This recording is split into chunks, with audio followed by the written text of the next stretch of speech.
Good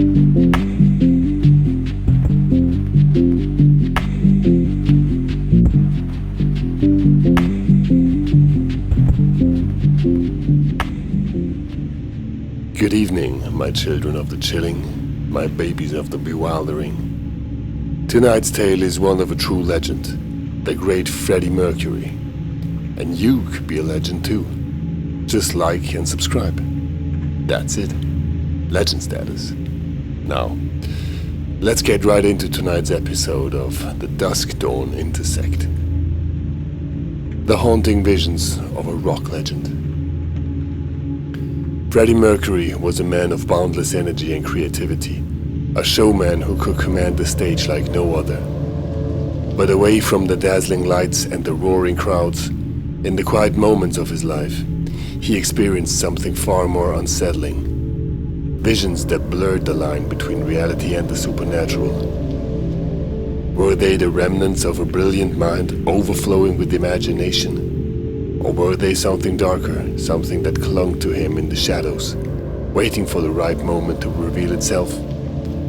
This is the story of the visions that haunted Freddie Mercury.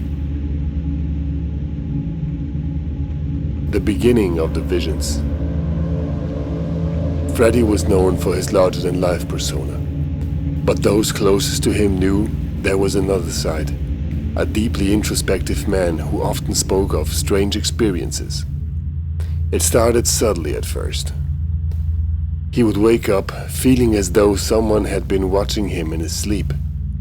A chilling presence just beyond his field of vision. The feeling was so strong that he had once confided in a friend, saying, "Sometimes I feel like I'm not alone, even when I know I am." As time went on, the experiences intensified. Shadows moved where they shouldn't. Whispers echoed in empty rooms, and figures loomed in the corners of his vision, only to vanish the moment he turned to face them. The mysterious woman in white. One of the most persistent visions was that of a woman in a flowing white gown. She would appear at the foot of his bed, staring at him with hollow eyes. Freddie would often wake in a cold sweat, convinced she has been standing there for hours, watching. It became so frequent that he even mentioned it in passing to his bandmates. Brian May once recalled Freddie saying, "There's a lady who visits me at night. She never speaks, but I know she's trying to tell me something." Was she a lost soul, drawn to Freddie's magnetic energy? Or was she something more sinister, lurking in the periphery of his reality? I'm scaring myself. The shadow in the mirror. Freddie's London home was filled with lavish decor, antique mirrors, and art collected from around the world. But there was one mirror in particular that unsettled him. He had purchased it from an antique shop in the late 70s, enchanted by its ornate Gothic frame.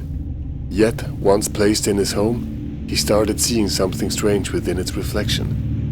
Late at night, when he was alone, he would catch glimpses of a shadowy figure standing behind him. Every time he turned around, there was nothing there. One evening, while gazing into the mirror, he saw the figure more clearly than ever before. It was tall and cloaked in darkness, with piercing eyes that seemed to bore into his soul. For a fleeting moment, he felt a wave of sorrow wash over him, an overwhelming sense of longing and despair. Then, just as suddenly as it appeared, the figure was gone. Freddie was so disturbed by the experience that he had the mirror covered, never to be used again. Premonitions or something else. As Freddie's health declined in the late 80s, the visions became more intense. He spoke less of them, but seemed resigned to their presence. Some believed they were premonitions, glimpses of something beyond this world, warning him of what was to come. One of the last visions he shared with a close friend was particularly haunting. He described seeing a shadowy version of himself in the distance, standing on the grand stage, but the crowd was silent. The spotlight flickered. and the figure faded into darkness. "It's like the end of a show," he murmured, "but there's no encore."